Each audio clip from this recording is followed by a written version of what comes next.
Shorts views keep stopping, or maybe they were doing fine, but now suddenly, yeah, the algorithm just changed, and most gurus won't tell you about it because as soon as they do, they're gonna lose views. But you're already losing views, you need to know why and how to fix it. So in this video, I'm gonna show you a few examples of this new shorts jail you're probably stuck in, and then I'm gonna let you in on a secret I teach all my clients to make sure their views don't stop. Believe me, it's worth it. You can ask him yourself. Discord links in the description. So this first example is a shorts guru actually, and I see a lot of these guys saying, just copy me. But then when you go to watch the video, he's teaching people to take Instagram videos, throw them into ChatGPT and saying, rewrite this to make it sound original. That won't work anymore because of this new algorithm. Now, I'm gonna tell you why, because when you understand how it works, you should have no problem going viral. When a new idea or info gets uploaded to YouTube and it performs well, YouTube draws a big circle around it. I call it the turtle circle. Anyone else that uploads that same idea without adding any new information to it, they'll land inside that circle and they'll never get any more views than the original. Now, how many views they actually get depends on where they land in the circle. If somebody were to download the original and toss it into one of those AI clipper tool things that we see everywhere, that falls more towards the center since they use the same clip and it'll get less views. But what if you cut it up and add music and subtitles and a voiceover?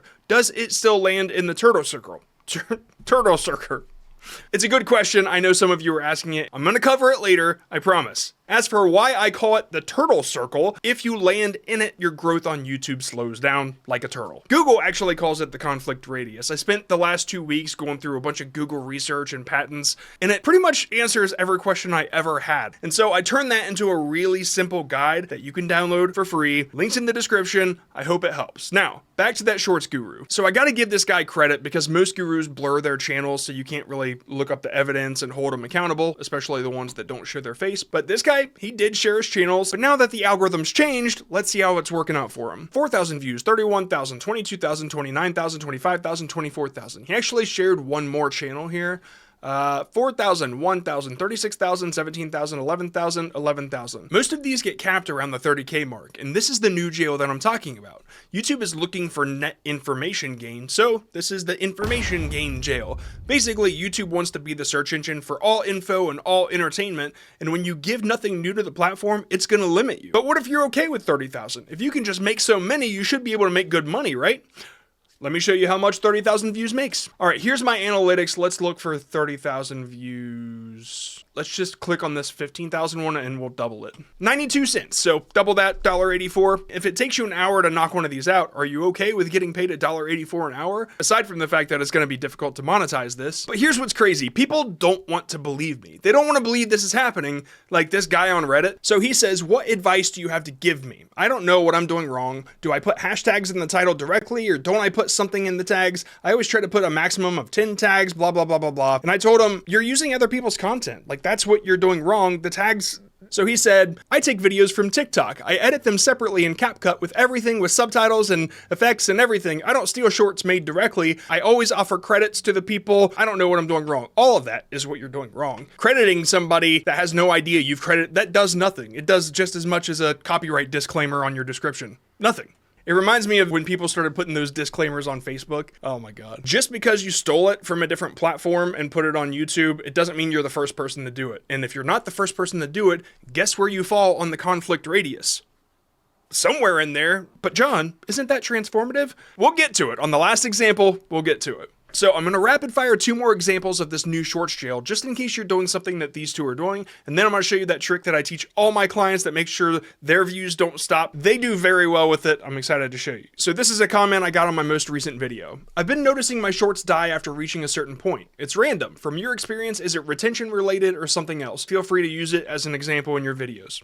Here I am. Let's just pick the one that got the most views to see what's up. Your car's speedometer is lying, and it's actually supposed to. The speedometer isn't perfectly accurate. Most cars show you going faster than you really are. Okay, so remember, YouTube is looking for net information gain, something new. So if I search speedometer is lying, do you think viral videos saying this exact thing will pop up? Let's see. They got 9,000 views. Speedometer is lying. And we have one with 500,000, 33,000, 24,000. All these others are caught in the new shorts jail. That's the winner right there. That was the first one that got uploaded. Your car's speedometer is straight up lying to you. Your car's speedometer is straight up lying to you. What did yours say again? Your car's speedometer is lying. YouTube sees this as a copy. It might be different footage, you might say it a little differently, it might be a different AI voice, but it's nothing new to YouTube. So the only person that made money off that was the original poster. Do you want to see how much 500,000 makes? Here's how much 500,000 makes. Here's how much 600,000 makes, okay? Since published, $80. They probably made about 70 bucks, which is still money if you're the very first person to upload a viral video that you didn't create. But like I said before, there's always a faster thief. So what do you do in that situation? Well, I would recommend creating original content, but if you're dead set on using somebody else's footage, all it needs is just a tiny bit of effort. Go find a fact. Go find something that these others aren't doing and put it in yours. That's like all it takes. Do 2 or 3, connect some dots, and then put it out there. That's creating content. That's all. Like that, it's just so simple, and yet people just really want the get rich quick bullshit. All right, so this question is from my Discord, and it's public, it's open. I'm in there all the time trying to help creators as much as I can before it gets too packed. Links in the description. So, hey, I've recently started a commentary channel, and I've not been doing too horrible views-wise. I watched the video on reused content on John's channel and wanted to know how I can avoid this personally. Okay. I sometimes source clips from other channels in my niche. Well, that's number 1. If it's an outlier that hasn't been replicated more than a few times, all it takes is once. Of course, this is bad, and I'm trying to switch completely to sourcing my clips from other platforms like TikTok, and I do not copy the scripts verbatim, I write them myself. Okay, maybe this is fine. I guess some could call it slop, but I really do spend time on these videos, around 3 to 4 hours on average. A lot of people say that, but it doesn't make something transformative just because you put work into it. I'm not saying that that's this person's case, but that's always a defense on Reddit. It's either, but other people do it, or, but I spent so much time on it.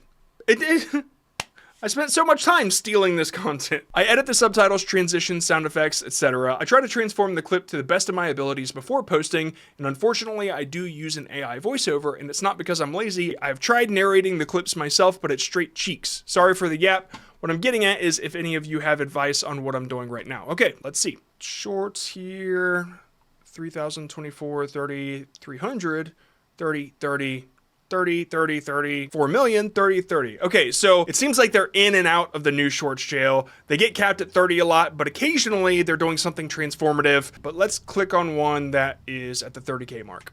When this mom brought her kid to the barber, she asked him to cut a little off the top. But the moment she walked out, the kid pulled out this picture and told him he loved Ronaldo and wanted the exact same haircut. Okay, kid wants to look like Ronaldo. Okay, this boy wanted a Ronaldo haircut and shocked his mom.